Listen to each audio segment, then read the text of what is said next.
Today in our Lenten Devotional, we're going to talk about humility. More specifically, I want to talk about accepting and embracing a posture of humility. But first, when we talk about humility, there are a lot of definitions. Some of them are meekness, fear of the Lord, freedom from pride, a modest view of our own importance. And the common thread with all of these is really having a proper view of ourselves in relation to God and others. Now, to have a proper view, we kind of have to do a reality check, physically, mentally, emotionally, spiritually. Physically, the proper view says we may feel young now, but we're getting older, we're getting weaker. Generation Z has told us we can no longer wear side parts and skinny jeans, so you know the world is turning quickly without us. Mentally, we're fighting overwhelm, we're fighting fatigue, we're fighting anxiety, we're fighting worldwide trauma and processing information overload.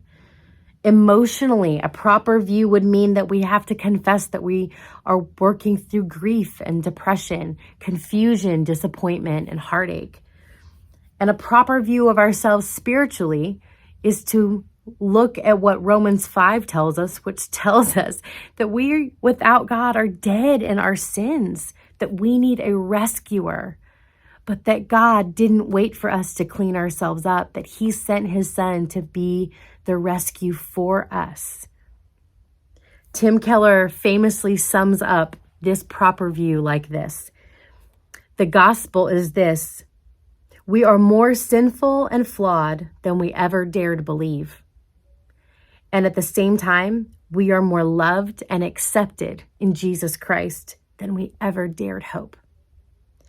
This is a proper view. This is truth. This is reality, a reality check that tells us where we are. Now, that's the truth. We have a choice whether to accept it or not. Maybe you need to wrestle with this before you can accept it. And if you need to wrestle with it, that's okay.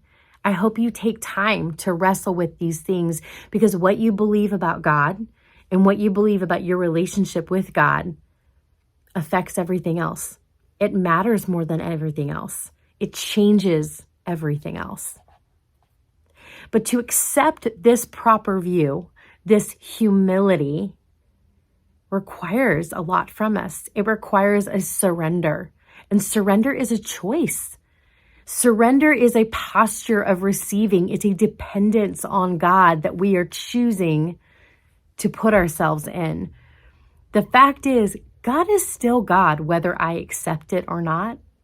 And I realized I would rather choose humility than get to a point where God chooses humility for me. Am I right? You know them? You know what I'm talking about. But here's the thing, surrender is hard. It's really hard. But it really equals freedom, because it's freedom from control. It's freedom from self-reliance, self-rescue, self-sustaining energy. It empties me of me and fills me with God. And that's a posture of humility. But what if we moved from just accepting this to truly embracing it? How would our lives change if we didn't just acknowledge that this was a fact, but truly embraced this posture of humility? What would be possible for the kingdom if we got ourselves out of the way and let God do His work in and through us? I think we would be free to fail. I think we would be free to be needy, free to doubt, free to help others, free to receive help, free to give our time, our talent, our treasure, because it's not about us. It's about God. It's about His kingdom, and Jesus is the hero. This kind of choice can change everything. God is God. And my proper view of putting myself in a place of receiving His grace and depending on His Spirit is a choice.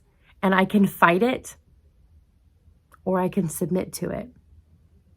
And in my experience, accepting and embracing humility has only brought about peace and joy and freedom and hope in my own life.